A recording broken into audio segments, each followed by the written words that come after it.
Literally just got back from seeing Fantastic Four First Steps, got in the door, sat down in front of the computer here, and wanted to get down my thoughts before I spend the rest of the day packing up my whole studio here to move it over to the new house. And I'll preface my review by saying, first of all, I am not an MCU guy. I do not care for the MCU for as much as I'm into superheroes. I'm a DC guy. I'm the classic Justice League, Superman, Batman, all that sort of stuff. I've never gotten into the MCU. I've seen a lot of the movies because of family mainly. um, but the only MCU thing I've seen that I've genuinely liked, like I thought was like genuinely good, was the first season of Daredevil on Netflix. Um, the only MCU movie that I've seen that I thought was like almost like a real movie was Winter Soldier. Um, Otherwise, just not my jam. Yeah, mostly I've just seen them because family wanted to see them and spend time with family, right?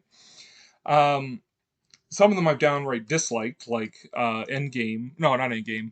Infinity War is like 4 hours of my life that I'm never getting back. Um, but I did want to see Fantastic Four because of its whole retro-futurist vibe. The whole retro-futurist setting. What's it? Universe, what, 828? Whatever it is. This retro 60s retro futurist vibe. That's what interested me about seeing Fantastic Four. Plus, the Fantastic Four is appealing um, in sort of my current interests. When I was a teenager, I did read Todd McFarlane Spider Man and X Men. When they rebooted the X Men there back in the '90s, X Men, Uncanny X Men, X Force, all of those. Um, so I was reading that, very serious stuff. Um, but nowadays I can appreciate sort of like the just the wacky weirdness of Fantastic Four more. The Thing is like actually a really great character design because it's like so weird. Like okay, what's the superhero? Oh, he's like this big orange rocky dude. Like okay, sure. Um, they're such like weird off the wall heroes. And what I thought Marvel should have done after Endgame is do kind of like a soft reboot of the whole universe by having like an end credit scene after Endgame that is like a flashback to like the 1960s or whatever, and you see the birth of a mutant.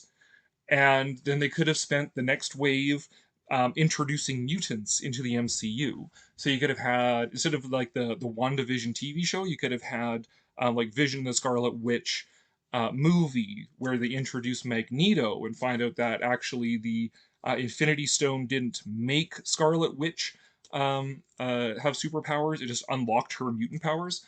Could have Spider Man and his amazing friends, where you introduce, Iceman and Firestar, kind of Weapon X movie, that sort of thing. Introduce those mutants, leading up to like X-Men, the X-Men movies taking the place of the Avengers movies in the first lead up there, the Infinity Saga lead up to Endgame. But then also, while doing that, have the Fantastic Four as sort of like your venue for the wacky gonzo more comedic sort of stuff, having Fantastic Four kind of take the place of like the Ant-Man and Guardians of the Galaxy movies, and have like the wacky gonzo stuff, have Mole Man, Annihilus, Kang, all that sort of stuff, leading up to the next big event crossover thing, the next Infinity War sort of movie would have been um, uh, Earth versus Galactus, right? Haul out the Avengers again, haul out the X Men, Fantastic Four, Spider Man, all the whole bunch, and have them fight Galactus in the next sort of version of Infinity War. He's the next Thanos, sort of thing. That's what I would have done, but I'm not in charge of a multi-bajillion-dollar franchise that is losing money hand over fist right now. So what? Let's talk about what they did do then with Fantastic Four. Um, it was a charming movie. I wouldn't say I unequivocally loved it.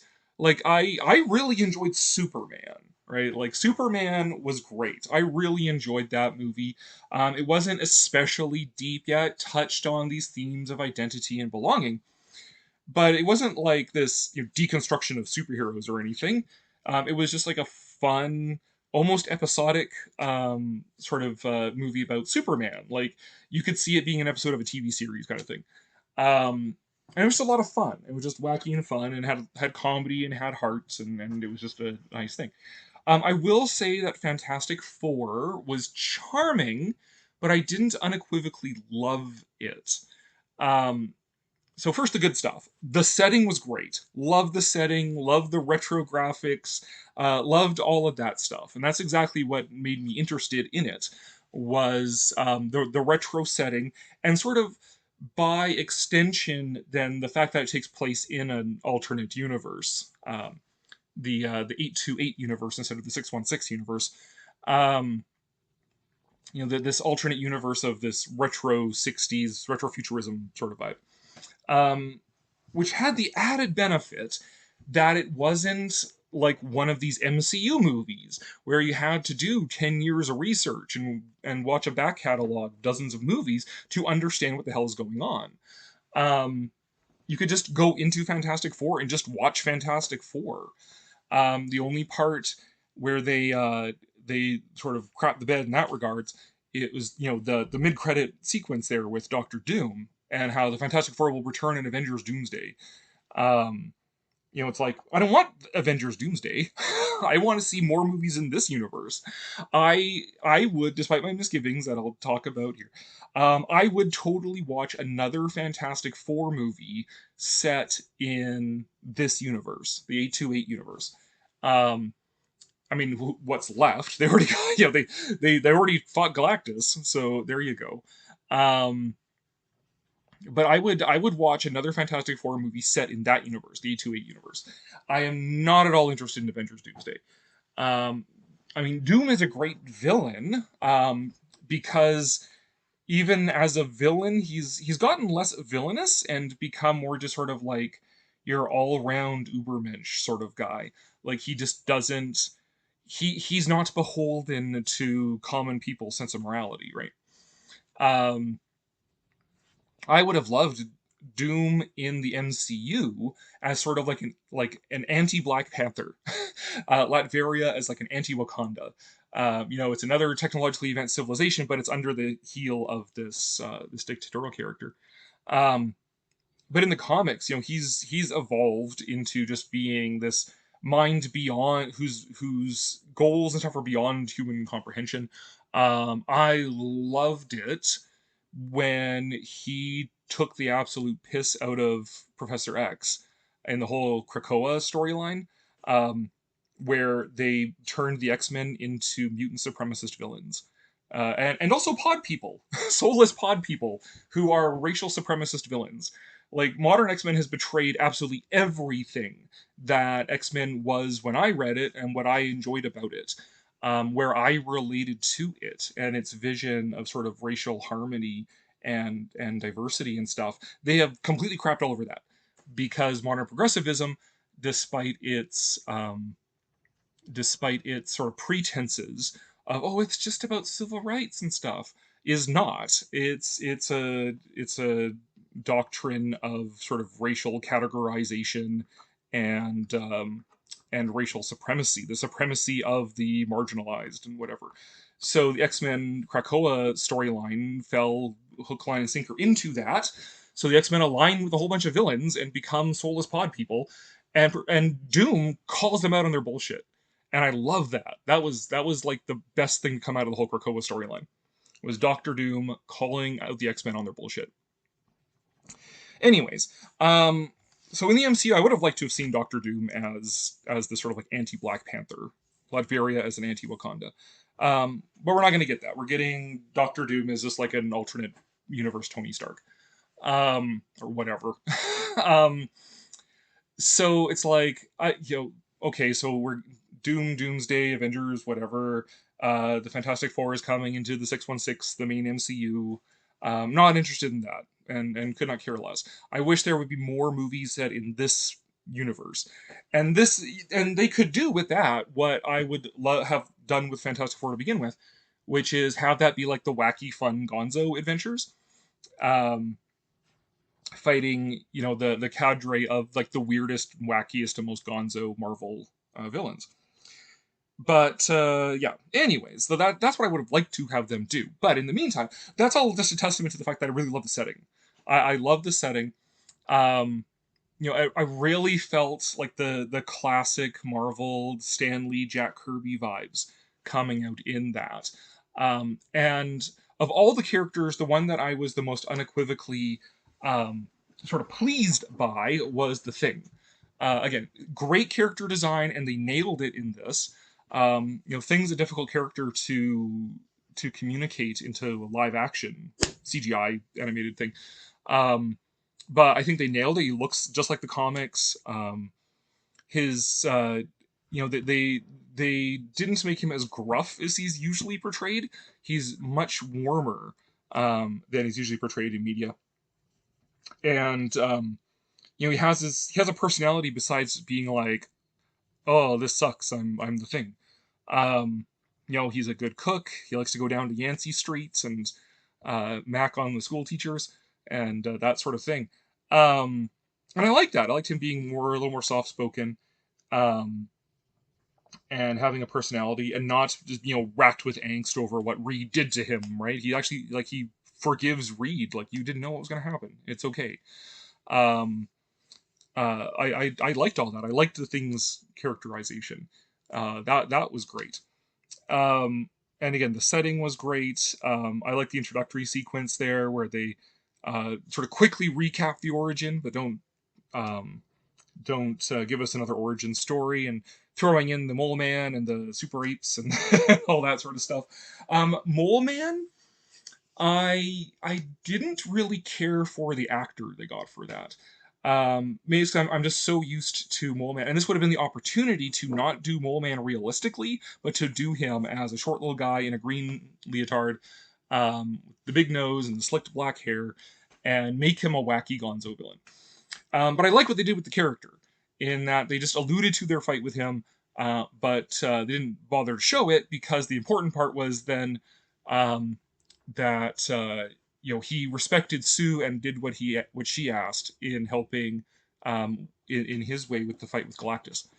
Um, I like what they did with the character, just I didn't like the portrayal necessarily by the actor, but he had some funny lines. That whole part where he's egging on the boys of the Fantastic Four and then does whatever Sue asks was great. Um, so now the mixed stuff with the actors, right? So the Thing I thought was great. Um, Reed Richards, Mr. Fantastic. I really difficult time communicating who this character was. Um, I could see what they were kind of trying to do. He's sort of this quasi autistic scientist kind of guy, but really he just kept reading as Pedro Pascal. Um, I could not, um, I couldn't get a hold of who his character was, and it fell into these um, sort of this trap where, like, okay, a genius, super genius character is only as smart as the writers who write him. So we're more often told how smart Reed Richards is, rather than actually see it. Okay, he built all this stuff. He built this bed, whatever. We don't see him actually doing science stuff, really, other than scribbling stuff on a chalkboard. Um, so we're told how smart he is, and but then every opportunity we see him, he's doing something dumb. Whether he's like, okay, he's sort of autistic, so he's not like, his interpersonal skills aren't all that great, so he's kind of out of his depth when dealing with the other members of the Fantastic Four and the public and stuff. Okay, um, but he's it's that thing of like, we're told he's super smart, so that when he says he doesn't know, we're supposed to be like shocked by that, right? He doesn't know what to do. Oh no, but that's the thing. It's like how, like in Star Trek, Next Generation, how they always showed how strong an alien was by having them beat the crap out of Worf, to the point where it's like all Worf ever does is get the crap beat out of him. Same thing with Reed here. We're told how smart he is, so that every time we see him being not smart, it's serious stuff, right? And the biggest offender there is, why would you tell the world that the negotiation with Galactus hinged on the baby? Why would you tell anybody that? They should have kept that to themselves. And it's a case of like, okay, is the character dumb or is the story dumb? Like obviously they put that in there so there was that tension, and you have that whole thing of like, oh, the world's turning against the Fantastic Four for 20 minutes, so that then Sue can come out and do the big speech to get everybody back on side, which is just like padding out the runtime kind of thing. Um, it's like, because it was resolved so quickly, Um, like the only place I would have seen that having is in what I was scared they were going to do with the movie, which is that I tried to stay away from other reviews and spoilers and stuff like that, but I had gotten the impression that what was going to happen is that Galactus would win, he would destroy that Earth, and the Fantastic Four would flee into the main MCU. That's the impression I got. So it's like, okay, the world turns against the Fantastic Four, and then they all get killed. And the Fantastic Four is now in the MCU, and they're burdened with all this trauma and guilt and everything else, which would have made them not a lot of fun. But it makes sense to get them into the MCU. But they didn't do that, which I'm grateful for in a way, because that was so obvious. Of course, they could have taken. Instead, what happens happens, and that's not what happens. Um, Spoiler review, I guess. um, but um, because of that, though, now the whole part of like, oh, everyone's turning against the Fantastic Four doesn't mean anything, right? It was like 15, 20 minutes, if that, of screen time where the world is turned against the Fantastic Four, and then Sue does a speech, and everyone loves Fantastic Four again. Well, then what was the point?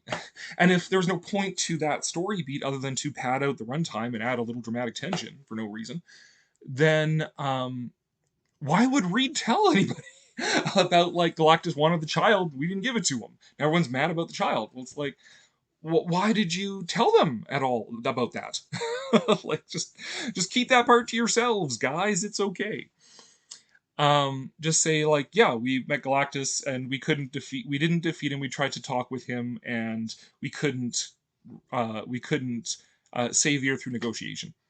And so now we don't know how much time we have, but we're gonna fight him here. Um, that's all you have to say. You don't have to say that what the negotiation was about, right? So it's like, okay, is that because Reed is a dumb character, or so smart he's dumb, sort of socially on the spectrum, or is that just writers going for cheap dramatic tension, um, and the writers writing Reed because they're not as smart as Reed, so they have to just say Reed is smart and then show him always being dumb.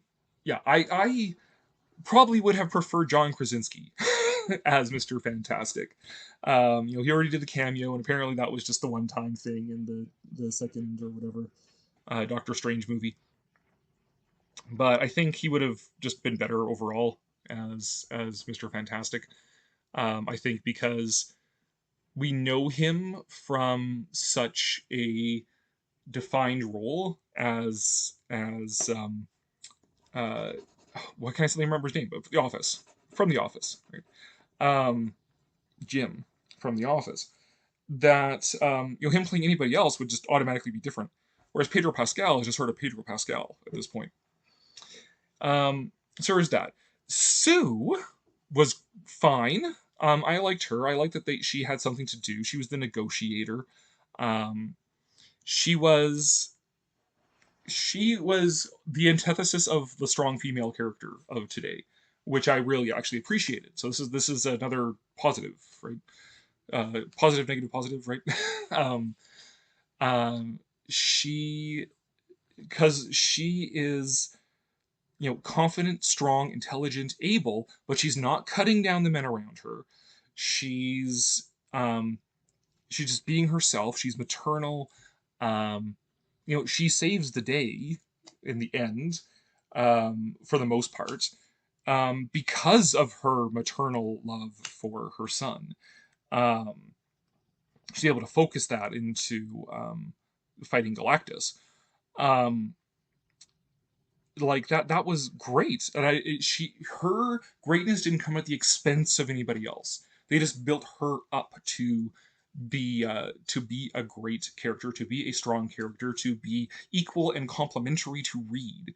And so to see this like complementary married couple that had, that one moment of marital strife, but otherwise um, supporting each other, complementing each other, having each other's back, compensating for each other's weaknesses, and essentially co-leading the team. Um, was great, and it was great to see a female character like that, and not one that we're just supposed to automatically think is the best person ever because the writer said so, and all the other characters in the show say so, and she proves it by cutting down all the other characters and humiliating the men and whatever else, right? Um, no, they didn't have to do that with her, so that was a refreshing change. And I mean, Vanessa Kirby is Vanessa Kirby; she's gorgeous and has the screen presence, and yeah, and that's also something alludes to something else, which is how rarely the characters actually use their powers. Like the Thing is always the Thing. Johnny used his powers the most. Reed and Sue like hardly had any effect shots. Like, and other than a couple like jokes and stuff, they never really had a use for the Invisible Woman's power of invisibility. Her force powers she used, but even that was pretty rare. So at least, even though I just criticized the writers for like, a smart character's only as smart as the writer is, at least they showed that these characters, what's most important about them isn't really their powers, it's their intellects, right? Reed as a scientist supposedly, and but more so Sue as the person with interpersonal skills, the speech giver, right? The strong maternal figure. Um, so I really like that part of her. She's like the antithesis of the modern day strong female character, which is a nice change of pace. Um, Johnny, um, I mean, it's hard for me to think of that actor as anybody other than Eddie from Stranger Things.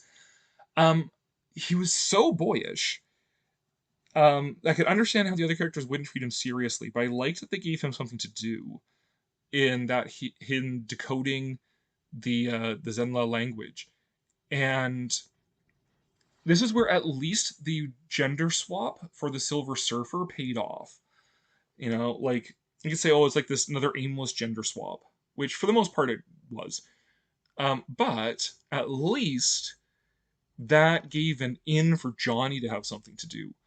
And Johnny decoding the language, decoding these transmissions from space, and then having that reason to connect with the Silver Surfer and Shalabal and be able to talk to her and these and the lampshaded that like, oh, Johnny sees an hot alien and falls in love with her. The lampshaded that a bit, which was good, I guess.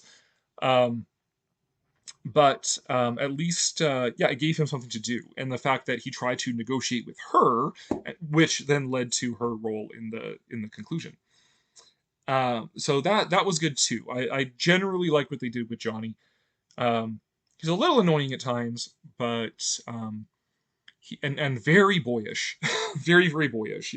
This isn't like Chris Evans hothead, um, Lucas Lee sort of thing like the prior Johnny Storm. This is like boyish, young boyish Johnny Storm, but they actually again gave him something to do, decoding an entire language from 3 words. Um, so he's smart. He's kind of boyish and a little ridiculous in that way, but he is still, he's not just on the team because of nepotism, as the Bride of Monster Kid said in our discussion after seeing the movie. He's not just there because he's Sue's sister and Reed's brother-in-law. He's there because he actually is smart and has a place on the team. That was all good. Silver Surfer was there. I mean, again, it was like, okay, they gender swapped her because they could. Um, uh, go with Shalabal instead of Nora and Rad. Um, but again, at least they worked that into the story, so they had then played into that connection with Johnny. So at least they rewarded the pointless gender swap with a purpose, a narrative purpose. Um, Otherwise, she was okay. She was Silver Surfer. Wasn't a movie about the Silver Surfer, so um, Silver Surfer is just there, and it follows the same story beat Silver Surfer always does. Um, and then Galactus. Galactus was very impressive, and what it made me think as I was watching it was just like this would have been good in my plan, my idea, to make Galactus the Thanos for the next 3 waves of MCU, of the post Infinity War MCU.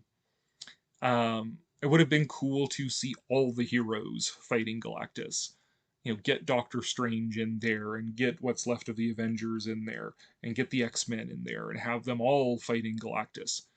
Um, Even throw down some Celestials and have Galactus take them out, like stuff like that. Um, would have been good. Um, would have been nice. They they allude to the mythos behind Galactus and how Galactus wanted Franklin Richards because Franklin has the power cosmic, wanted the child because the child has the power cosmic and can release him from his hunger to devour, and all of that. So they allude to this mythology behind Galactus, but they don't really explore it at all, which is like fair enough, I guess, because you're just dumping him into this movie. Um, but it would have been nice if they had done that where Galactus was the next Thanos, to have a couple movies lead up to have a bunch of lead up movies where they can explore that and what Galactus is before they finally defeat him. Granted, Galactus can come back. They didn't kill him off or anything, um, which again, it's like what I thought was going to happen was another alternative was that maybe they got rid of Galactus by accidentally dumping him into the MCU, and so the Fantastic Four feel this responsibility to go chase after him into the MCU to try and stop him there before he destroys anything in the MCU. Um, but by the looks of things, that's not what happened either. They just found a convenient way of getting rid of Galactus. It's not the ultimate nullifier, but nonetheless, it worked. So yeah, it was kind of in that sense, I suppose, sad that Galactus was so impressive. Galactus looked like really good. How they portrayed him was really good.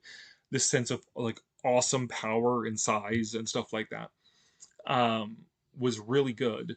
It just felt kind of a little thrown away because it was just he was just the villain of this one movie, right? Um, Whereas they're building up Kang for a whole bunch of stuff until Jonathan Major sadly. Um, I suppose that's the other thing. The other MCU thing I genuinely liked was Loki, but that's because I could watch Owen Wilson and Tom Hiddleston talk about lunch and be entertained. Um, but I liked Kang as a villain. It's just too bad Jonathan Majors had his personal issues becoming public like that. His poor choices, as it were. Um, because we spent all this time building up Kang for nothing. Now they're sort of just slotting Doctor Doom into the Kang spot with practically no build up. Um, so that is unfortunate. Whereas Galactus, though, Galactus just dump into this one movie. Boom, there you go. Galactus is done. It's like, no, Galactus should have been that great cosmic force that all of Earth's heroes have to unite to fight when he finally comes around to Earth. So that was a little, I suppose, underwhelming in that respect. Which then goes to overall my feelings about the movie, saying it's charming. I enjoyed it, but I didn't like unequivocally love it. I had my little criticisms of these plot beats now that are kind of pointless. Some of these characters couldn't quite get a grasp on, or they were impressive, but how impressive they are then underscores how underutilized they are in just being dumped into this one movie, or what have you. I would like to see more movies in 828. I would like to see more Marvel movies in this world.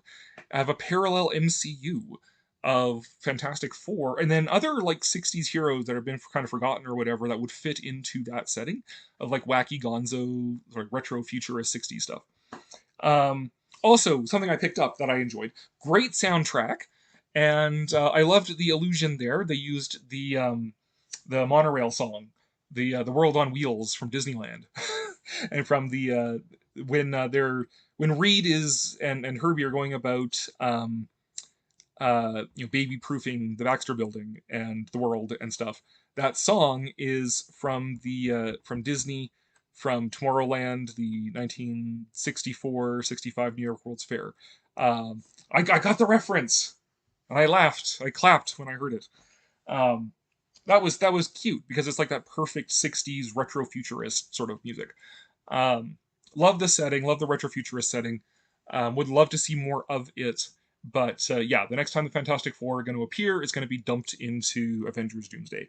So I'll probably take a pass on that anyways, because I don't know that I loved the characters enough to like want to follow the Fantastic Four around. Into an MCU movie that I have not and will not do the rest of the homework for.